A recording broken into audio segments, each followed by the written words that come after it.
Assalamualaikum warahmatullahi wabarakatuh. Perkenalkan, kami dari kelompok 1 Prodi Sarjana Terapan Kebidanan Malang, jurusan Kebidanan kelas 1A semester 1. Di sini kami akan menjelaskan mengenai anatomi tengkorak bayi dan anatomi panggul wanita. Kelompok kami terdiri dari 5 anggota. Perkenalkan, nama saya Claria Devi Utami, NIM 001. Saya Dini Maulida, NIM 004. Saya Vivi Tiara Putri, NIM 005. Saya Nida Ulharamain Al-Makzum, NIM 014. Saya Ica Dewi Febrian, NIM 038.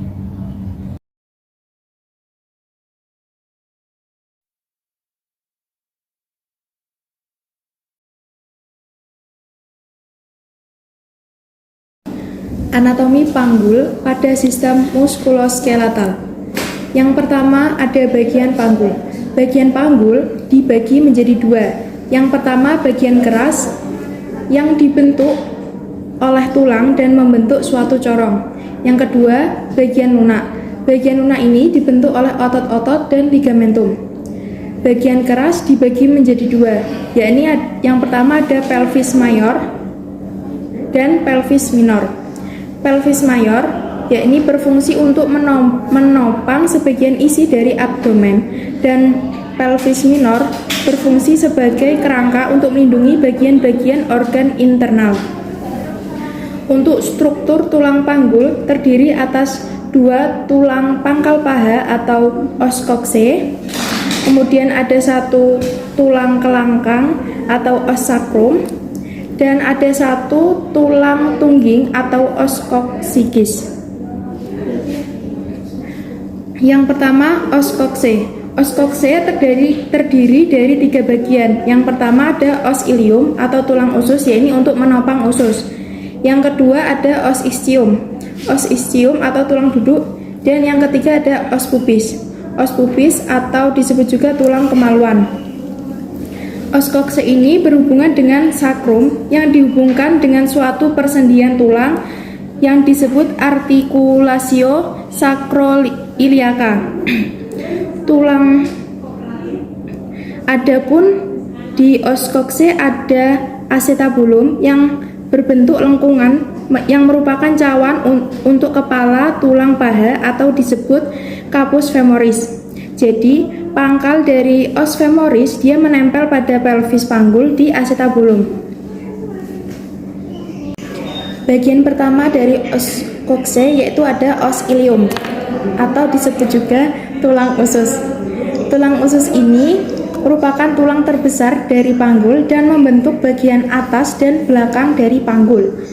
Batas atasnya yakni pinggir tulang yang tebal yang disebut dengan crista iliaca, dan kemudian ujung depan maupun ujung belakang dari crista iliaca menonjol disebut spina iliaca anterior superior dan spina iliaca posterior superior. Yang ini dan ini. Kemudian sedikit di bawah spina iliaca anterior superior terdapat tonjolan tulang, yaitu yang disebut spina iliaca anterior inferior, dan sebelah bawah spina iliaca posterior superior terdapat spina iliaca posterior inferior. Yang ini. Kemudian di bawah spina iliaca posterior inferior terdapat teki yang disebut dengan incisura ischiada mayor. Pada os ilium ini terdapat jalur, yaitu linea innominata atau linea terminalis yang menjadi batas antara panggul besar dan panggul kecil. Bagian kedua dari os coxae yaitu ada os ischium atau disebut juga tulang duduk. Di tulang duduk ini terdapat di sebelah bawah dari tulang usus atau os ischium yang ini.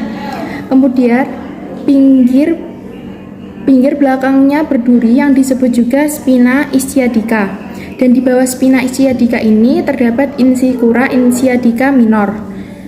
Kemudian pinggir bawah tulang duduk itu sangat tebal, dan bagian ini yang mendukung berat badan jika duduk, yang disebut juga tuber ischiadicum.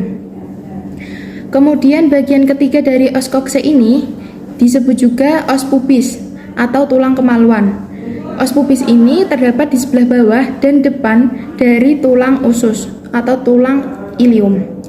Kemudian dengan tulang duduk ini, tulang ini membatasi sebuah lubang dalam tulang panggul yang dinamakan foramen obturator.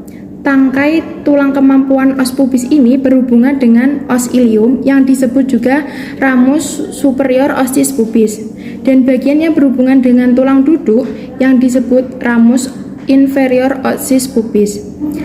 Ramus inferior kanan dan ramus inferior kiri ini membentuk arcus pubis. Kemudian bagian kedua dari tulang panggul yang disebut os sacrum atau tulang kelangkang. Tulang kelangkang ini atau os sacrum berbentuk segitiga dan melebar di atas dan meruncing ke bawah. Kemudian terletak di sebelah belakang antara kedua tulang os kokse ini. Di sini, kemudian terdiri dari 5 ruas tulang yang bersenyawa. Ini permukaan depannya cekung dan ke atas ke bawah merupakan maupun dari samping ke samping. Kiri dan kanan dari garis tengah nampak 5 buah lubang. 5 buah lubang ini disebut foramen sacralia anterior. Lubang ini dialiri saraf-saraf dan pembuluh darah untuk memperdarahi organ generalia internal yang membentuk plexus sacralis dan pembuluh darah kecil. Di garis tengah terdapat deretan cuat-cuat berduri atau disebut crista sacralis. Ke atas os sacrum berhubungan dengan ruas kelima dari tulang pinggang. Kemudian bagian atas dari os sacrum ini mengadakan perhubungan yang menonjol ke depan yang disebut dengan promontorium. Ke samping dari os sacrum ini berhubungan dengan os kokse dengan perantara articulatio sacroiliaca, dan ke bawah berhubungan dengan tulang tungging atau os coccygeus.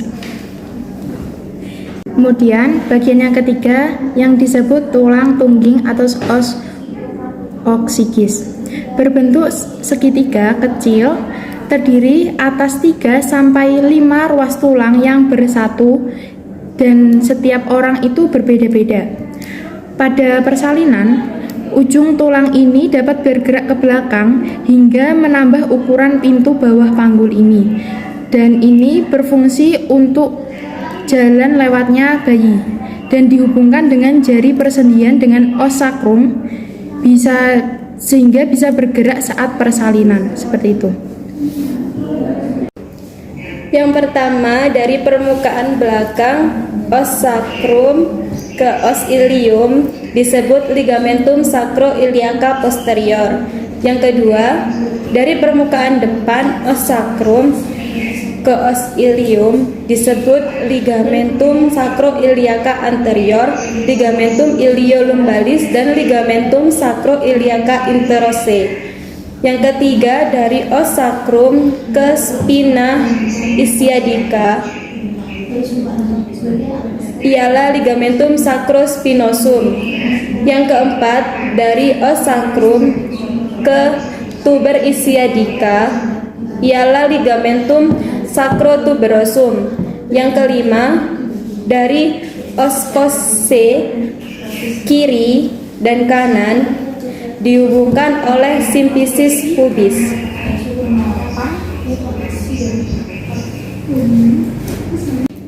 Pelvis minor. Pelvis minor terdiri atas 4 bidang, yaitu yang pertama pintu atas panggul. Pintu atas panggul adalah batas atas dari panggul kecil atau pelvis minor berbentuk bulat oval. Batas-batasannya yaitu promontorium, sayap sacrum, linea innominata atau linea terminalis, ramus superior ossis pubis, dan tepi atas simfisis. Ukuran yang ditentukan oleh pintu atas panggul yaitu yang pertama ukuran muka belakang. atau disebut dengan diameter anteroposterior, terkenal dengan nama conjugata vera. Batas-batasannya yaitu dari promontorium ke pinggir atas simfisis. Ukuran normalnya yaitu 11 cm. Yang kedua yaitu ukuran melintang, disebut dengan diameter transversa. Suatu ukuran terbesar antara linea innominata diambil tegak lurus pada conjugata vera. Seperti ini. Ukuran normalnya yaitu 12,5 cm. Yang ketiga ada ukuran serong atau disebut dengan diameter obliqua, yaitu dari articulatio sacroiliaca ke tuberculum pubicum, dari belahan panggul yang bertentangan seperti ini. Ukuran normalnya yaitu 13 cm. Yang kedua yaitu bidang luas panggul. Bidang luas panggul yaitu bidang dengan ukuran-ukuran yang terbesar. Bidang ini terbentang antara pertengahan simfisis pubis, pertengahan acetabulum, dan pertemuan antara ruas sakral 2 dan 3. Ukuran muka belakang yaitu 12,75 cm. Kemudian ukuran melintangnya yaitu 12,5 cm. Dan bidang ini tidak menimbulkan kesukaran dalam persalinan karena tidak ada ukuran yang kecil. Yang ketiga yaitu bidang sempit panggul atau biasa disebut dengan bidang tengah panggul, yaitu bidang dengan ukuran terkecil. Bidang ini terdapat setinggi tepi bawah simfisis, kedua spina ischiadica, dan memotong sakrum kurang lebih 1 sampai 2 cm di atas ujung sakrum. Ukuran muka belakang yaitu 11,5 cm, kemudian ukuran melintangnya 10 cm dan diameter sagittalis posteriornya 5 cm. Kesempitan pintu bawah panggul biasanya disertai dengan kesempitan bidang sempit panggul. Yang keempat yaitu pintu bawah panggul. Pintu bawah panggul bukan satu bidang, namun terdiri atas dua segitiga dengan dasar yang sama, yaitu garis yang menghubungkan kedua tuber ischiadicum kiri dan kanan. Puncak dari segitiga yang belakang adalah ujung os sacrum, sisinya adalah ligamentum sacrotuberosum kiri dan kanan. Segitiga depan dibatasi oleh arcus pubis. Ukuran-ukuran pintu bawah panggul. Yang pertama ukuran muka belakang, yaitu dari tepi bawah simfisis ke ujung sakrum, yaitu 11,5 cm. Yang kedua ukuran melintang antara tuber ischiadicum kiri dan kanan sebelah dalam, yaitu 10,5 cm. Yang ketiga yaitu diameter sagittalis posterior dari ujung sakrum ke pertengahan ukuran melintang, yaitu 7,5 cm. Yang selanjutnya adalah sumbu panggul. Sumbu panggul merupakan hubungan pusat-pusat dari beberapa bidang di dalam panggul yang akan membentuk sebuah garis lurus sebelah atas sampai pada suatu titik sedikit di atas spina ischiadica dan kemudian melengkung ke depan di daerah pintu bawah panggul. Sumbu jalan lahir sedikit berbeda dari sumbu anatomis. Bagian atas dari jalan lahir merupakan silinder yang lurus, tapi ujung bawahnya melengkung ke depan dan ditentukan oleh perubahan dasar panggul karena desakan bagian depan janin. Yang selanjutnya adalah inclinatio pelvis atau kemiringan panggul. Jadi kemiringan panggul ini sudut antara pintu atas panggul dengan bidang sejajar tanah. Pada wanita berdiri, sudut ini berkisar antara 55 derajat. Selanjutnya adalah bidang hook. Bidang hook yaitu bidang hayalan dalam panggul. Bidang ini digunakan untuk menentukan seberapa jauh bagian depan janin turun ke dalam rongga panggul. Berikut adalah pembagian bidang hook. Bidang hook 1 sama dengan pintu atas panggul. Bidang hook 2 sejajar dengan hook 1 melalui tepi bawah simfisis. bidang HOK 3 sejajar dengan HOK 1 melalui spina ischiadica, dan bidang HOK 4 sejajar dengan HOK 1 melalui ujung os koksikis. Baik, selanjutnya adalah bagian lunak panggul. Jadi, bagian lunak panggul terdiri atas otot-otot dan ligamentum yang meliputi dinding panggul sebelah dalam dan yang menutupi panggul sebelah bawah. Jadi, bagian yang menutupi panggul dari bawah membentuk dasar panggul yang disebut dengan diafragma pelvis. Diafragma pelvis ini terdiri dari dalam dan keluar, yang terdiri atas yang pertama, pars muscularis yaitu musculus levator ani, dan yang kedua, pars membranacea yaitu diafragma urogenital. Yang pertama adalah musculus levator ani. Jadi, dalam proses persalinan jangan sampai musculus levator ani terkena robekan.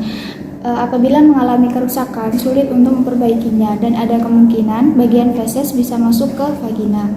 Nah, untuk musculus levator ani adalah bagian yang letaknya agak ke belakang dan merupakan suatu sekat yang ditembus oleh rektum. Musculus levator ani kanan dan kiri terdiri atas 3 bagian, yaitu musculus pubococcygeus dari os pubis ke septum anococcygeum. Yang kedua, musculus iliococcygeus dari arcus tendinus musculus levator ani ke os coccygeus dan septum anococcygeum. Dan yang ketiga, musculus ischiococcygeus dari spina ischiadica ke tepi sacrum dan os coccygeus. Nah, kemudian antara musculus pubococcygeus kiri dan kanan terdapat celah berbentuk segitiga yang disebut dengan hiatus urogenitalis. Jadi, hiatus urogenitalis ini tertutup oleh sekat yang disebut diafragma urogenital. Diafragma urogenital merupakan sekat yang menutupi pintu bawah panggul di sebelah depan, dan pada wanita sekat ini ditembus oleh uretra dan vagina. Diafragma pelvis menahan genitalia interna pada tempatnya. Apabila otot-otot ini rusak atau lemah akibat trauma persalinan, kemungkinan dapat menyebabkan genitalia interna mengalami suatu prolapsus atau turun. Daerah perineum. Perineum merupakan bagian permukaan pintu bawah panggul yang terdiri atas 2 bagian. Yang pertama, regio analis. Di sebelah belakang di sini terdapat M sphincter ani eksternal yang mengelilingi anus. Yang kedua, regio urogenitalis. Di sini terdapat M bulbo cavernosus yang mengelilingi vulva, M ischio cavernosus, dan M transversus perinei superficinalis. Ukuran-ukuran panggul, yaitu ada ukuran panggul ini dapat menentukan apakah bersalin dapat berjalan dengan normal atau tidak, yang ditentukan oleh luasnya jalan lahir, terutama ditentukan oleh bentuk dan ukuran panggul. Ukuran-ukuran panggul dapat diperoleh secara klinis dan pemeriksaan Ronsen atau USG. Bidang luas panggul biasanya tidak menimbulkan rintangan karena ukuran-ukurannya besar. Jadi biasanya hanya diukur dengan pintu atas panggul, bidang tengah panggul, dan bidang pintu bawah panggul. Yang pertama ada pengukuran klinis pintu atas panggul. Ini merupakan bisa disebut juga conjugata vera. Nah, ini merupakan conjugata vera. Bagian ini tidak bisa dihitung, yaitu conjugata diagonalis. Jadi untuk mengukur conjugata vera dengan diukur indirect dengan mengurangi conjugata diagonalis 1,5 sampai dengan 2 cm tergantung dari lebar dan inklinasi simfisis. Cara mengukur conjugata diagonalis dengan 2 jari, yaitu jari telunjuk dan jari tengah. Melalui konvitas dari sakrum jari tengah digerakkan ke atas sampai dapat meraba promontorium. Jadi sampai meraba ke promontorium. Selanjutnya sisi radial jari telunjuk ditempelkan pada tepi bawah simfisis. Dan tempat ini ditandai dengan kuku jari telunjuk tangan kiri.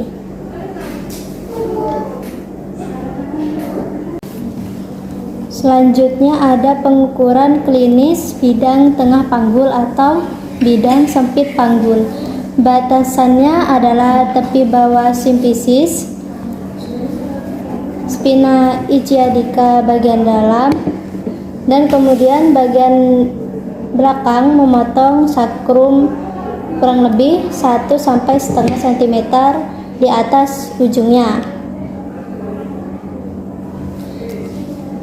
Nah, ini adalah sakrum dan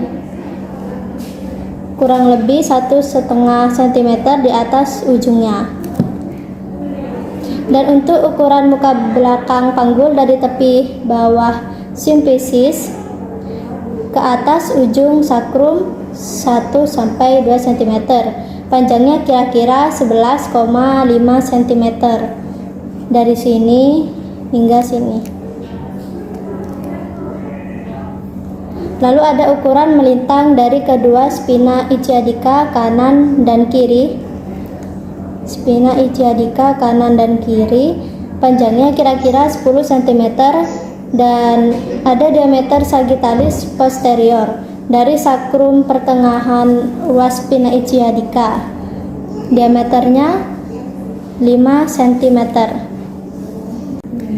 Selanjutnya yang ketiga ada pengukuran klinis pintu bawah panggul. Pengukuran diameter transversa adalah pengukuran yang kasar karena tubera ischi tertutup oleh lapisan otot dan lemak yang berbeda tebalnya dari orang ke orang. Ukuran yang lebih besar dari 8 cm dianggap mencukupi karena ukuran diameter transversa dianggap kurang tepat. Maka dianjurkan untuk memperhatikan bentuk arcus ubis yang keduanya merupakan sudut yang tumpul. Pengukuran diameter transversa ini bisa disebut ukuran melintang dari linea ilimonita kanan ke kiri, kira-kira panjangnya 12,5 cm. Ini merupakan bagian dari linea illuminata.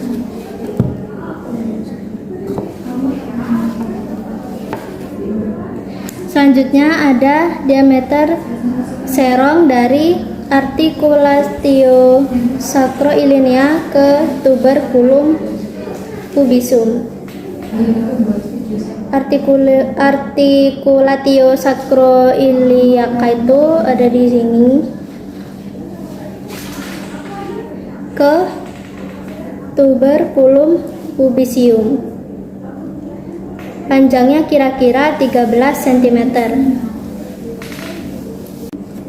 Dan untuk ukuran-ukurannya dibagi menjadi 3, yaitu ukuran muka belakang dari pinggir bawah simfisis ke ujung sakrum.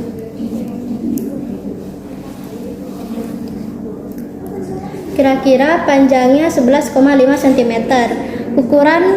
Lalu ada ukuran melintang antara tuber ischidium kiri dan kanan sebelah dalam. Panjangnya 10,5 cm. Lalu yang terakhir ada diameter sagittalis posterior dari ujung sakrum ke pertengahan ukuran melintang tadi. Selanjutnya ada diameter sagittalis posterior dari ujung sakrum ke pertengahan ukuran melintang. Panjangnya 7,5 cm. Ukuran-ukuran luar. Ukuran-ukuran ini tidak dapat digunakan untuk penilaian apakah persalinan dapat berlangsung secara biasa atau tidak. Namun demikian, ukuran luar dapat memberi petunjuk akan kemungkinan panggul sempit. Pengukuran ini tidak digunakan lagi karena ada cara yang lebih tepat dan teliti. Yang selanjutnya adalah pemeriksaan dalam. Tujuan dari pemeriksaan dalam ini adalah untuk menentukan ukuran panggul dan bentuk panggul. Caranya adalah dengan conjugata digionalis, dengan cara tangan masuk diraba sampai promotorium. Ini adalah bagian dari promotorium, kemudian ada simfisis bawah dan simfisis atas. Ini adalah simfisis bawah dan ini adalah simfisis atas. Kemudian tepi bawah simfisis bertemu dengan promotorium, kemudian dikurangi 1,5 merupakan conjugata vera. Dan dapat disimpulkan kalau promotorium tidak teraba, berarti panggul luas. Kemudian kalau teraba, panggul sempit. Kemudian yang selanjutnya adalah pada pemeriksaan dalam yang perlu diperiksa. Yang pertama adalah promotorum teraba atau tidak, dan bila teraba, konjungata diagnosanya berapa. Yang kedua adalah adanya tumor atau tidak. Yang ketiga adalah linea yang terletak di sini, linea innominata, teraba seluruhnya atau sebagian. Kemudian apakah side walls atau dinding samping lurus, convergen atau divergen.